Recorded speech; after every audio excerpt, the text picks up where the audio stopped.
सजल तुम्हारी बात हो गई है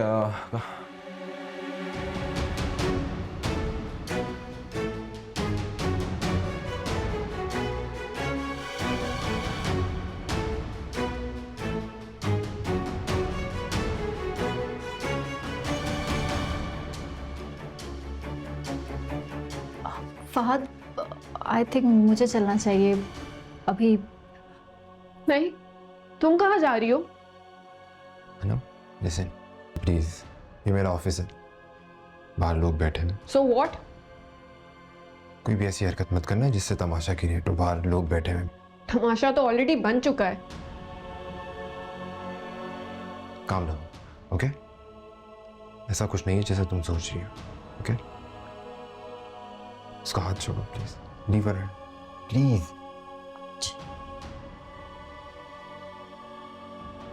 तुम कर जाओ, मैं तुमसे घर आकर बात करता हूँ, ओके? प्लीज है ना। To hell with you and your office. Anam, वालेकुम। वालेकुम अस्सलाम। बैठिए बैठिए। Thank you. कैसी मैम आप? मैं ठीक हूँ, आप बताएं अचानक कैसे आना हुआ? जी, माजरत चाहता हूँ आज आपको बगैर इन्फॉर्म किए मुझे आना पड़ा। एक्चुअली मैं आपसे एक इम्पॉर्टेंट न्यूज़ शेयर करने के लिए आया हूँ। कैसी न्यूज़? एक मिनट।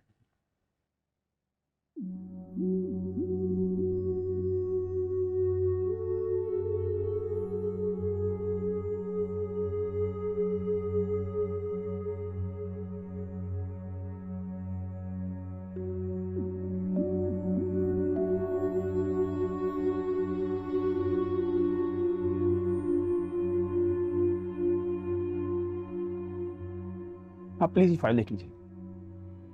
ये कहाँ से आए वकील साहब?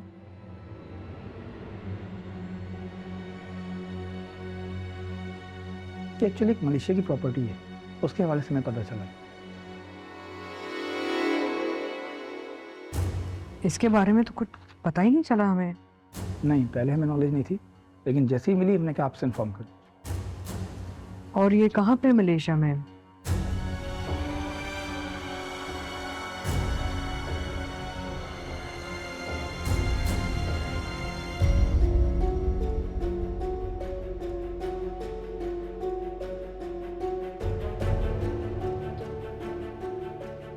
सब कुछ अस्मा के लिए था। मुझे मोहब्बत के काबिल ही नहीं समझा। मुझे सिर्फ एक चीज समझकर एक तरफ फेंके रखा। जाते हुए ये एहसान कर गया कि मुझे और मेरी औलाद को शरई हक दे गया। बाकी सब कुछ अस्मा के लिए।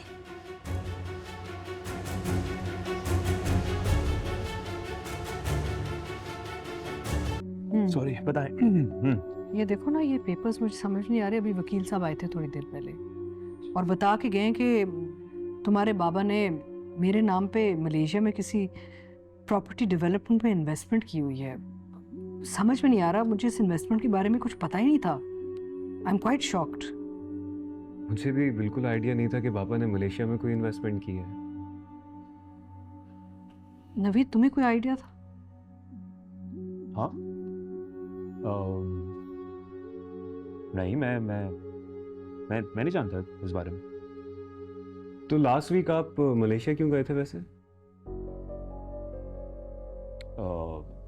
हाँ, वो मेरा एक पर्सनल काम था। अच्छा, वो 5 स्टार होटल का कॉन्ट्रैक्ट मिलना था, लेकिन वो नहीं मिल सका। कंस्ट्रक्शन का कॉन्ट्रैक्ट था, हो नहीं सका अनफॉर्चुनेटली। ओह अच्छा अच्छा, आई सी।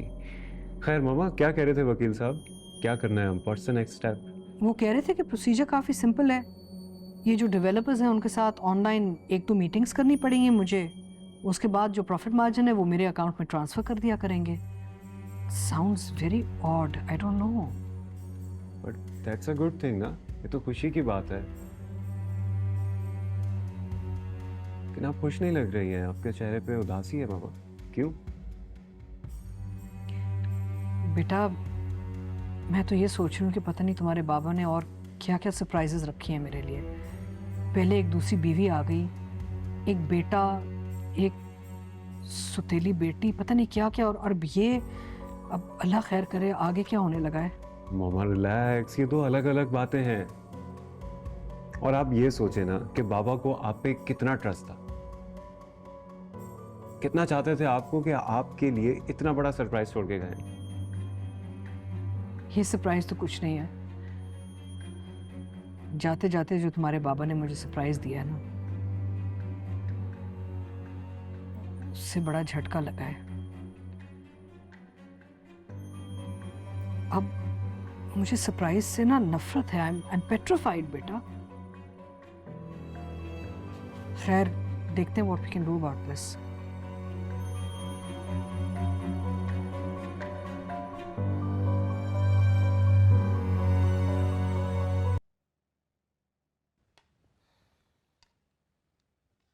देखा आपने, ख्वामखा गुस्सा कर रहे थे आप, इतनी आसानी से सारा मसला हल हो गया। आप और नवीद भाई आमने सामने भी नहीं आए और मम्मा को भी नहीं पता चला। अगर मामा को पता चलता तो मैं बहुत दुख होता। खैर दुखी तो वो अभी भी है। मैं समझ सकती हूँ असद, एक औरत जिसने अपनी सारी जिंदगी वफा निभाई हो, उसके लिए अपने शौहर की बेवफाई सहना कितनी अजियत है। लेकिन मम्मा का दिल बहुत बड़ा है, मुझे उनकी हिम्मत और सब्र पे हैरत होती है। उन्होंने आज तक नौशीन आंटी के साथ ज्यादती करने की कोशिश नहीं की। हालांकि नौशीन आंटी मम्मा से इतना हसद करती हैं कि वो उन्हें तकलीफ पहुंचाने के लिए किसी भी हद को पार कर लेंगी, लेकिन उसके बावजूद मम्मा बर्दाश्त करती हैं। ज़र्फ का फर्क है रोसा। मेरी माँ बाज़र्फ है, जिसने दुश्मन पे भी एहसान किया, और वो दुश्मन कम ज़र्फ जो एहसान के बदले शर पहुंचा रहा है। खैर उनके शर से तो उनकी सगी औलाद तक महफूज नहीं है। क्या मतलब, किसकी बात कर रहे हैं? उस दिन जब मैंने लॉयर को कॉल की थी रूसा, मुझे एक ऐसी बात पता चली जो सुन के मैं शॉक रह गया। अहमद के शेयर्स नवीद भाई ने खरीद लिए, और ये बात शायद तुम भी जानती हो। मुझे नौशीन आंटी ने बताया था। उनका ये मकसद था कि मैं आपको बताऊंगी और आपका और नवीद भाई का फिर से झगड़ा होगा। इसका मतलब है कि मेरा अंदाजा बिल्कुल ठीक था। अहमद के शेयर सज्जल ने नहीं, नौशीन आंटी ने बेचे, और ये बात तो अहमद को पता ही नहीं है। ऐसा कैसे मुमकिन है? अहमद को बताए बगैर उसके शेयर वो नहीं बेच सकते। तो कैसे साइन करवा लिए होंगे रूसा? अहमद तो मुझसे बिजनेस के प्लान्स डिस्कस कर रहा होता है। इवन अभी मैं ऊपर आ रहा था तो मुझसे कह रहा था कि ऑफिस जल्दी ज्वाइन करूंगा। अगर उसे पता होता कि उसके शेयर्स बिक गए हैं तो ये सब बातें क्यों करता? मैं समझती थी कि अहमद भी नौशीन आंटी और सज्जल की तरह है, लेकिन ये दोनों तो उसके साथ भी ज्यादती कर रही हैं। अहमद को कितना बुरा लगेगा जब उसे इस बात का पता चलेगा। मैं भी यही सोच रहा हूँ। मेरी बात तो सुनो ना, मेरी बात। हाथ मत लगाओ मुझे। यार क्या हो गया है तुम्हें? तुम एक झूठे, दगाबाज और बेवफा शख्स हो फहद। मुझे हमेशा कहते रहे कि तुम्हारा सजल के साथ कोई ताल्लुक नहीं है, मगर अब तुम खुद उसे अपने ऑफिस बुलाते हो और उसे छुप के मिलते हो। अनम, वो वहां सिर्फ एक काम से आई थी, वो सिर्फ एक क्लाइंट है, दैट्स इट। तो अब वो तुम्हारी क्लाइंट है? हाँ, क्योंकि उसने अपने बुटीक के लिए मुझसे मशीन ऑर्डर करवाई थी। एक और झूठ, अनम मैं तुमसे क्यों झूठ बोलूंगा यार, मुझे क्या जरूरत है? तुम अच्छी तरह जानते हो कि मुझे सजल से नफरत है। नफरत है मुझे उससे। इससे पहले भी हमारे बीच लड़ाइयां सिर्फ उसी की वजह से हो रही थी ना। पहले वो आंटी की वजह से हमारी लाइफ में इंटरफेयर करी थी और अब तुम। अनम मैं नहीं जानता था स्टार्टिंग में कि वो सजल का ऑर्डर है, और जब मुझे पता चला तो जब पता चला था तो ऑर्डर कैंसिल क्यों नहीं किया? तुम पागल हो गई हो क्या? ऐसे कैसे किसी की पेमेंट पकड़ के मैं ऑर्डर कैंसिल कर दूं? प्रोफेशनलिज्म नाम की कोई चीज होती है कि नहीं? तुम समझ क्यों नहीं रही हो यार? मैं समझना भी नहीं चाहती हूँ। क्या कर रही हो, कहाँ जा रही हो तुम? ना रुको ना, इधर मेरी बात तो सुनो।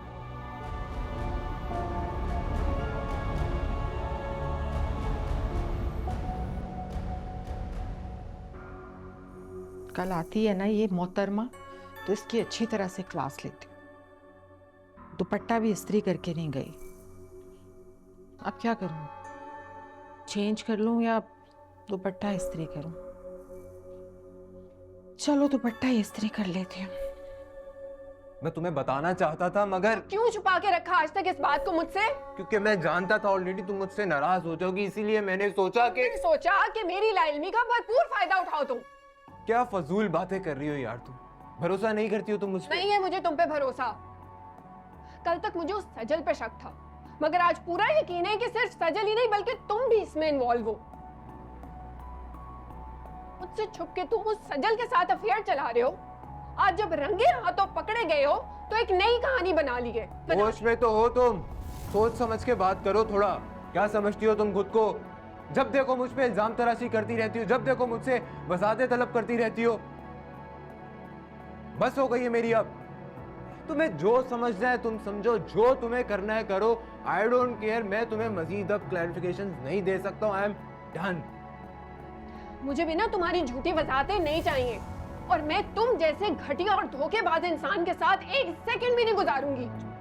देवर से ये अंदाजा हो गया था कि ये एक जाहिल लड़की है। किस तरह जाहिलों की तरह झगड़ रही है ये। मैं घटिया हूँ, मैं धोखेबाज हूँ। हाँ हो तुम घटिया, हो तुम धोखेबाज, एंड आई हेट यू। हाँ तो ठीक है ना, फिर खत्म कर देते हैं इसको इसी वक्त। मैं भी तुम जैसी स्टूपिड और जाहिल इंसान के साथ नहीं रह सकता। मैं तुम्हें तलाक।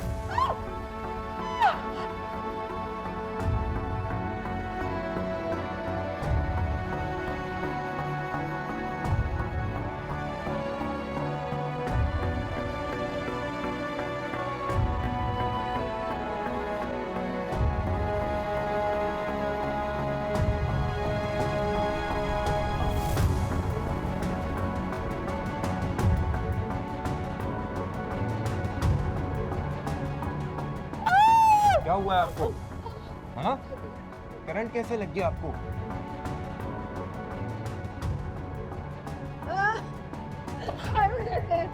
अरे संभाले खुद को, क्या हो गया आपको? चले हॉस्पिटल लेकर चलते। अनम,